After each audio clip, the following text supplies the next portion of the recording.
चलो guys, then GSTR 1 file करने का ड्यू डेट क्या है? ओके, तो देखो, नॉर्मली जीएसटीआर 1 अब तक 10th day of next month तक आप फाइल कर सकते। मतलब कैसे? तो लेट्स से कि आपका ये अगस्त मंथ है, अगस्त मंथ का आपको रिटर्न भरना है जीएसटीआर 1। तो ये अगस्त का जीएसटीआर 1 आप 10th सितंबर तक भर सकते, राइट? और जैसे ही आप 10 सितंबर तक भरेंगे, सामने वाले के मतलब जो रेसिपिएंट रहेगा उसके जीएसटीआर 2A में वो रिफ्लेक्ट हो जाता है। अरे बराबर, ये हम तो मालूम है।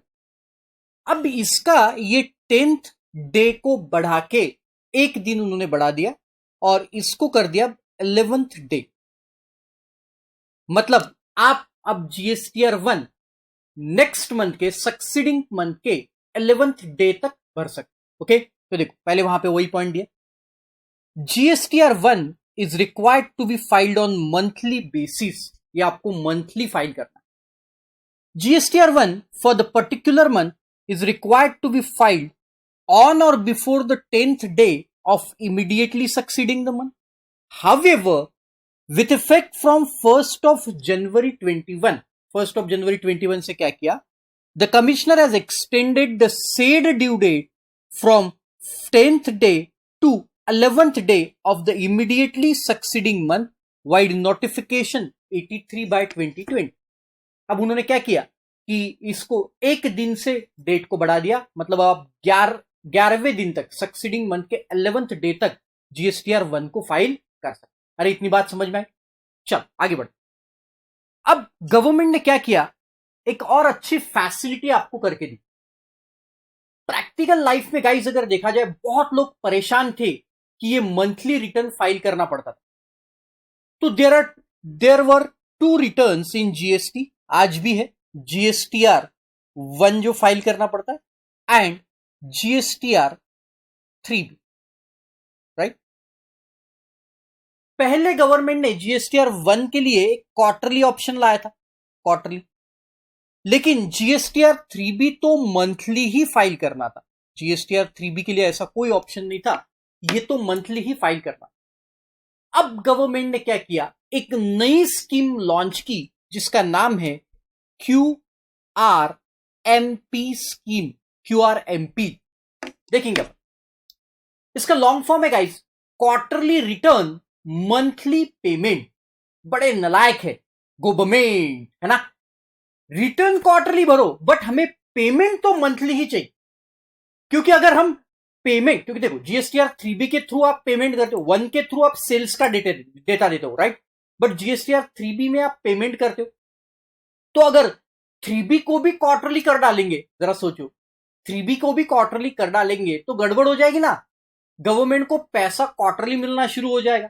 तो गवर्नमेंट ने बोला नहीं नहीं नहीं नहीं नहीं, देखो अब रिटर्न हम जीएसटीआर 3B को, आपके ऊपर हार्डशिप हो रही, छोटे जो बिजनेसमैन है उनके ऊपर हार्डशिप हो रही कि उनको मंथली रिटर्न फाइल करना पड़ता है, सीए लोगों की फीस उनको देना पड़ रहा है मंथली, इसलिए आप ये क्यूआरएमपी में जीएसटीआर 3B क्वार्टरली कर देंगे, लेकिन पेमेंट आपको मंथली ही देना पड़ेगा।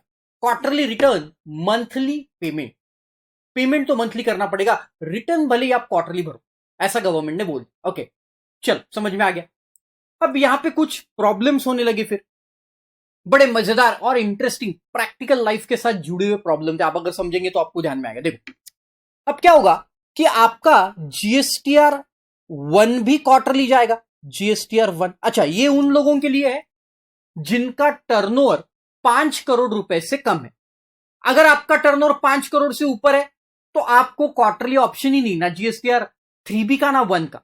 ओके, तो अब आपका जीएसटीआर 1 और जीएसटीआर 3B ये दोनों क्वार्टरली हो गए, राइट? दोनों क्वार्टरली हो गए। प्रॉब्लम ये हो गया, लेट्स से कि मेरा टर्नओवर है 2 करोड़ रुपए और मैंने ये क्यूआरएमपी स्कीम ऑप्ट कर ली। अब देखो मैंने आपको गुड्स सेल किया, राइट? मैंने आपको गुड्स सेल किया, लेट्स से जनवरी महीने में, जनवरी मंथ में मैंने आपको गुड्स सेल किया, 15 या 26 जनवरी को मैंने आपको गुड्स सेल किया। अब आपको मैंने इनवॉइस भेज दिया, बट आप क्रेडिट नहीं ले पा रहे, क्यों? क्योंकि मेरा जीएसटीआर 1 और जीएसटीआर 3B ये क्वार्टरली जाएंगे, मतलब जनवरी, फरवरी, मार्च, ये 3 महीने खत्म होने के बाद मैं रिटर्न डालूंगा मेरा। अरे बराबर, जीएसटीआर 1 में मेरा ये 3 महीने खत्म होने के बाद डालूंगा। अरे बराबर, जी बिल्कुल बराबर सर। लेकिन आपको तो क्रेडिट आज चाहिए, क्योंकि आपने 26 जनवरी को मेरे से गुड्स परचेस किए, मुझे पेमेंट भी कर दिया, बट आपको क्रेडिट नहीं मिल रहा है क्योंकि मैं रिटर्न 3 महीने बाद फाइल कर रहा हूं। तो आपके 2A में भी, मतलब ये रेसिपिएंट के 2A में भी ये कब दिख रहा है? अप्रैल मंथ में दिख रहा है। अरे बराबर, मैं समझ रहा है क्या बोल रहा हूं? अप्रैल मंथ में दिखेगा, क्योंकि मैं जब रिटर्न फाइल करूंगा इधर जीएसटीआर 1, तभी आपके 2A में वो रिफ्लेक्ट होगा। तो आप बड़े परेशान हो गए, आपको 3-3 महीने तक क्रेडिट नहीं मिल रहा। तो फिर क्या हुआ? गवर्नमेंट ने एक फैसिलिटी लाई, that facility is called as IFF facility, invoice furnishing facility है, IFF फैसिलिटी। अब ये फैसिलिटी के थ्रू गवर्नमेंट ने क्या बोला, ध्यान से सुनना। ये फैसिलिटी के थ्रू गवर्नमेंट ने क्या बोला कि आपका जीएसटीआर 1 जो है या 3B जो है, ये आप क्वार्टरली भरो, कोई दिक्कत नहीं, बट वहां पे हम आपको एक IFF facility, invoice furnishing facility का टैब ओपन करके देंगे। तो अगर आपसे, ध्यान से सुनना, इधर ध्यान दो, अगर आपसे कोई B2B आपने कोई ट्रांजैक्शन किया, जैसे मैंने बोला कि मैंने आपको माल बेचा, आप B2B वाले हो, मतलब आप भी बिजनेसमैन हो, आपको क्रेडिट चाहिए, मैंने 26 जनवरी को गुड्स बेच दिया, आपको इनवॉइस भी दे दिया, तो मैं क्या करूंगा, मैं वो IFF के टैब में, इनवॉइस फर्निशिंग फैसिलिटी के टैब में आपके इनवॉइस की डिटेल डाल दूंगा। तो जैसे इधर मैं 26 जनवरी को IFF के टैब में आपकी डिटेल डालूंगा, उधर वो आपके 2A में रिफ्लेक्ट होने लगे। अरे समझे? मैंने रिटर्न फाइल नहीं किया, मैंने जीएसटीआर 1 फाइल नहीं किया गाइज, मैंने IFF का टैब, मैंने IFF की फैसिलिटी यूज किया, by which I put on all the details of invoice, जो मैंने आपको सेल किया वो डिटेल्स मैंने वहां पे डाल दी, और जैसे मैं वहां पे डिटेल डालूंगा गाइज, आपके वो 2A में रिफ्लेक्ट होगा और आप उसका क्रेडिट ले पाओगे। So this is the biggest advantage given by the government, because मेरे जैसे लोगों को हार्डशिप हो रही थी, लोग बोल रहे थे भाई मैं तेरे से माल तो परचेस करूंगा, बट तू QRMP में रिटर्न भरता है। तो अगर तू QRMP में रिटर्न भरेगा तो फिर हम लोगों को क्वार्टरली, मतलब क्वार्टर खत्म होने के बाद हमें उसका क्रेडिट मिले। तो फिर गवर्नमेंट ने हम जैसे लोगों की सुन ली और गवर्नमेंट ने बोला हम आपको एक IFF फैसिलिटी ओपन करके देते, और वो IFF फैसिलिटी के थ्रू क्या होगा कि मैं वो इनवॉइस की डिटेल वहां पे डालूंगा, और वो इनवॉइस की डिटेल डालने के बाद सामने वाले पर्सन को, जिसने मेरे से गुड्स परचेस किया, रेसिपिएंट ने, उसको वो उसके 2A में रिफ्लेक्ट होने लगेगा। अरे बात को समझे? उसके डेट्स क्या है वो सब देखेंगे। पहले आपको एक IFF क्या होता है ये मैंने आपको समझाया, ओके? तो पहले अपन उसको पढ़ते, फिर मैं डेट्स वगैरह सब आपको इत्मीनान से बताता हूं। देखो, however, with effect from 1st of January 21, the registered person having aggregate turnover up to 5 crores, ये क्वार्टरली वाला कब किन के लिए? जिनका टर्नओवर अप टू 5 crores है, in a preceding financial year, and who have opted furnishing the return, that is GSTR 3B on quarterly basis, shall also be required to file GSTR 1 on quarterly basis. अरे समझ में आया? जो लोग GSTR 3B को quarterly basis पे file करने का ऑप्शन लेंगे, उनको ऑफकोर्स 1 भी क्वार्टरली बेसिस पे ही करना पड़ेगा। अब अगर वो 1 क्वार्टरली बेसिस पे करते हैं तो उनकी डेट क्या हो जाएगी? वहां पे आपके इसमें शायद करेक्ट क्या होगा, 13th day of the next month. Okay, देखो, in such a case the due date of furnishing GSTR 1 would be 13th day of the month succeeding such a quarter. अरे समझ में आया? तो 13th डे में आपका GSTR 1 की liability आपको फाइल करना पड़ेगा क्वार्टर खत्म होने के बाद। अरे समझे? मतलब जनवरी फरवरी मार्च ये क्वार्टर खत्म होने के बाद 13 अप्रैल तक, ध्यान दो, ध्यान से सुनना, आपको GSTR 1 कब तक भरना पड़ेगा? अगर आप QRMP में गए तो ये जनवरी फरवरी मार्च का क्वार्टर 13th अप्रैल तक। अगर आपका क्वार्टर जुलाई अगस्त सितंबर है ना, तो क्वार्टर है जुलाई अगस्त सितंबर, तो आपको ये भरना पड़ेगा 13th of अक्टूबर, है ना? क्वार्टर खत्म होने के बाद सक्सीडिंग मंथ का 13th डे। ओके, तो देखो आगे, further such a person furnishing quarterly GSTR1 may furnish the detail of such a outward supply of goods or services or both to a registered person as he may consider necessary for the first and second month of the quarter up to cumulative value of rupees 50 lakhs in such a month using invoice furnishing facility electronically from the first day of the month succeeding such a month till the 13th day of the said month. Sir कुछ समझ में नहीं आया, देखो ध्यान, अब ध्यान से सुनो। आपने गुड्स बेचे थे 26 जनवरी को, राइट? आपका क्वार्टर कौन सा हो गया? जनवरी, फरवरी, मार्च, ये आपका क्वार्टर हो। अरे बराबर, ध्यान से सुनना, बहुत सिंपल।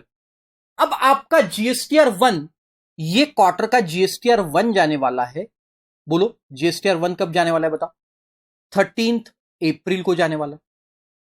तो सामने वाला पर्सन जिसको आपने ये गुड्स बेचे, वो 13 अप्रैल तक उसको वेट करना पड़ेगा कि भाई ये जब 13 अप्रैल आएगा उसके बाद वो क्रेडिट ले पाएगा, जबकि उसने गुड्स तो परचेस किए 26 जनवरी को, या फिर मान के चलो फरवरी मंथ में उसने परचेस किए 14 फेब को, है ना? है, अब गुड्स परचेस कर डाले और वो 13 अप्रैल तक वेट कर रहा है। मार्च महीने का तो कोई लफड़ा नहीं, क्योंकि मार्च महीने में अगर वो कभी भी गुड्स परचेस करता है तो वैसे भी नेक्स्ट मार्च मंथ का रिटर्न, अगर आप मंथली भी रहते थे तो मार्च महीने का रिटर्न अप्रैल में ही जाता था।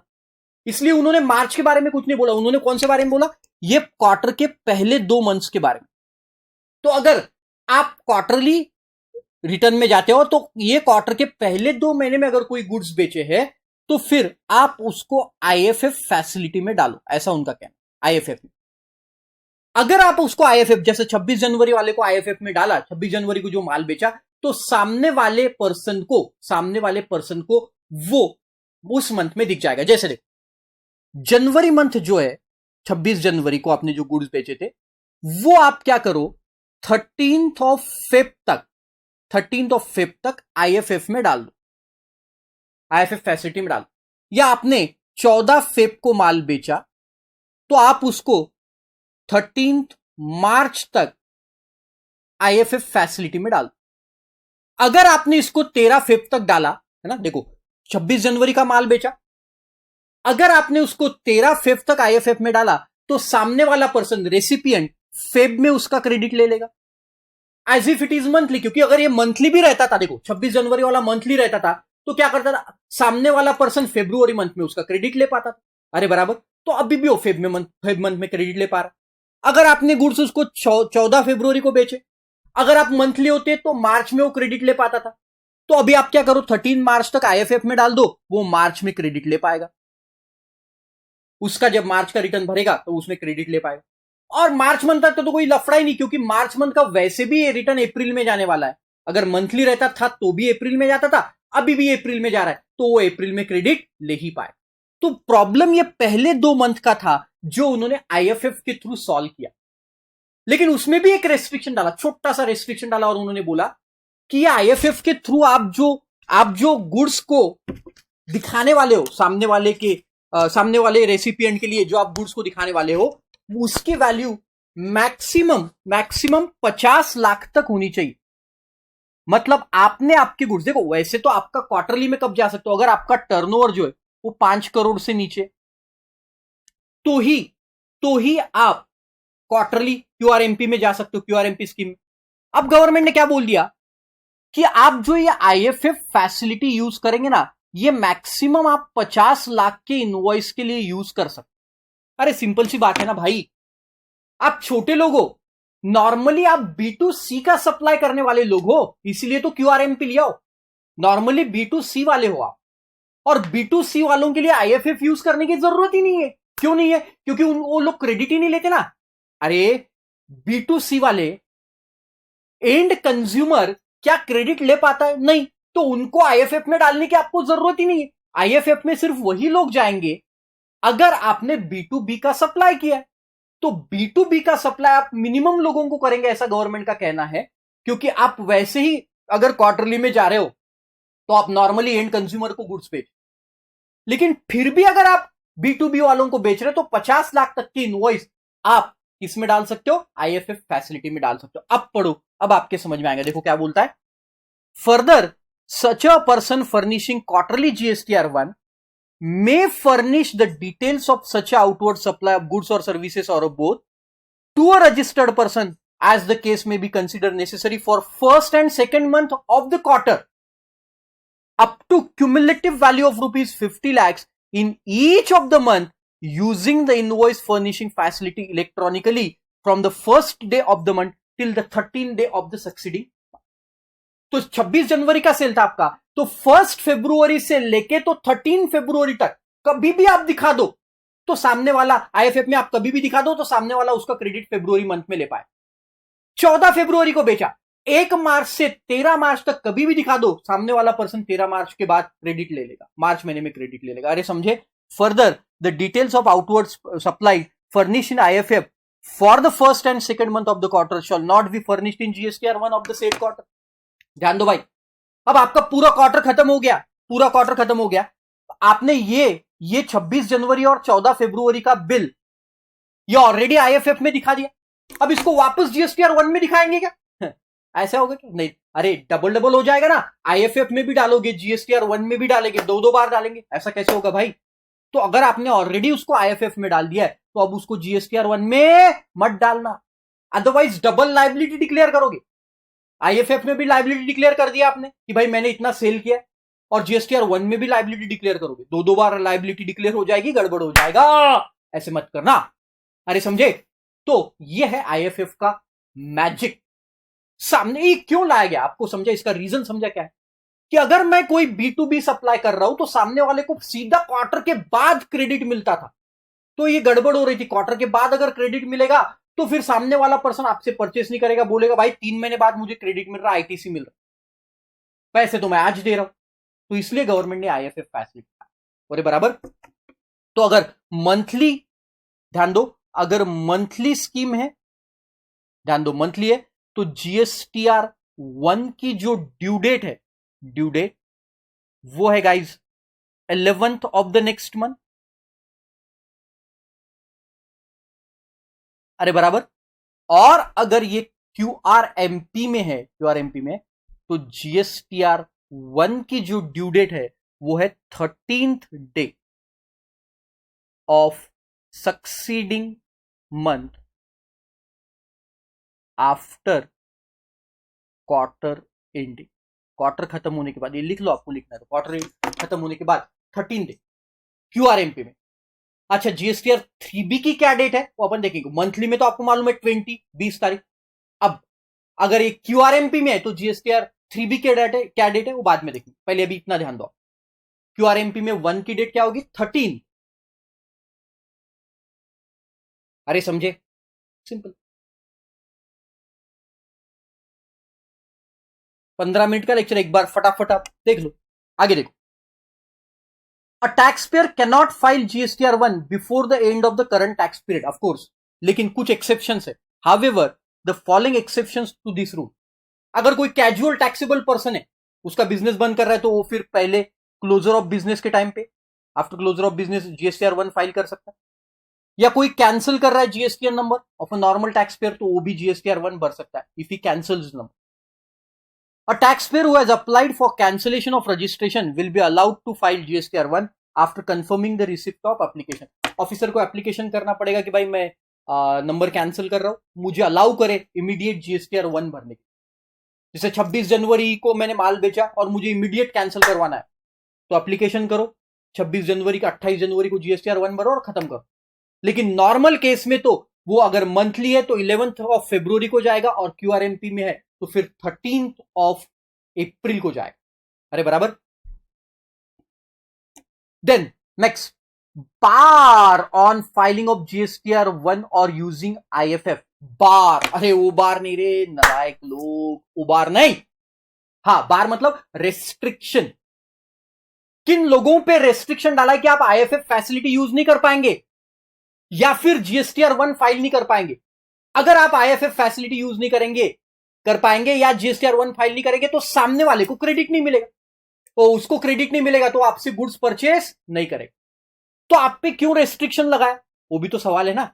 बार क्यों लगाया आपके ऊपर, उसका रीजन क्या है? तो देखो रीजन, तीन रीजन है. 1, 2 और 3, तीन रीजन। पहला, a registered person shall not be allowed to furnish the details of outward supply of the goods और services under section 37 in the form GSTR 1 if he has not furnished the form GSTR 3B for preceding 2 months। अरे लोग क्या कर रहे थे, सुनो, लोग बड़े होशियार। GSTR 1 किसके लिए? सप्लाई के लिए, और GSTR 3B में टैक्स पे करना पड़ता है। तो मैं क्या कर रहा था, मैंने GSTR 1 फाइल कर दिया, मैंने GSTR 1 रेगुलर फाइल कर रहा हूं और सामने वाले को क्रेडिट भी मिल रहा है, बट मैं GSTR 3B फाइल ही नहीं कर रहा ना। तो अगर मैं GSTR 3B फाइल नहीं कर रहा हूं, मतलब ही मैं टैक्स का पेमेंट नहीं कर रहा हूं। अरे समझे, मैं टैक्स का पेमेंट कर ही नहीं रहा, मैं बस GSTR 1 हर मंथ फाइल करता हूं, सामने वाला क्रेडिट लेते जा रहा है। इधर मैं गवर्नमेंट को पैसे पे नहीं कर रहा और सामने वाला उधर क्रेडिट लेते जा रहा है। तो गवर्नमेंट ने बोला, अरे चोल बेना, ऐसा नहीं चलेगा। तो अगर मैंने प्रीसीडिंग 2 मंथ्स के, मैं मंथली में हूं, मंथली में प्रीसीडिंग 2 पीरियड के GSTR 3B फाइल नहीं किया, if I didn't file GSTR 3B of last 2 months, मुझे GSTR 1 फाइल करने नहीं मिलेगा, या मैं IFF फैसिलिटी यूज नहीं कर पाऊंगा अगर मैं QRMP में। अरे समझे। Second, a registered person required to furnish quarterly return, QRMP वालों के लिए, shall not be allowed to furnish details of outward supplies or services of goods or services or both under section 37 in the form GSTR 1 or by using IFF facility if he has not furnished the GSTR 3B for preceding tax period। मतलब क्या, ऊपर जो देखा वो GSTR 3B था, अगर मैं monthly वाला हूं तो, मंथली हूं तो लास्ट 2 मंथ्स में अगर मैंने फाइल नहीं किया। अगर मैंने QRMP में गया तो QRMP में मुझे 3B भी क्वार्टरली फाइल करना है और 1 भी क्वार्टरली फाइल करना है। तो गवर्नमेंट ने क्या बोला, अगर मैंने पिछले पीरियड का, मतलब पिछले पीरियड मतलब यहां पे क्वार्टर, पिछले क्वार्टर का मैंने 3B फाइल नहीं किया GSTR 3B, तो फिर मैं IFF फैसिलिटी या फिर GSTR 1 फाइल नहीं कर पाऊंगा। अरे समझे आप। अगर मैं QRMP में हूं तो मैंने लास्ट, देखो यहां पे क्या लिखता है, GSTR 3B of preceding tax period लिखा है और ऊपर लिखा है प्रीसीडिंग 2 मंथ्स। अगर मैं मंथली में हूं तो प्रीसीडिंग 2 मंथ में है, और अगर मैं QRMP में हूं तो प्रीसीडिंग टैक्स पीरियड, मतलब ऑटोमेटिक 3 महीने आगे। अरे समझे।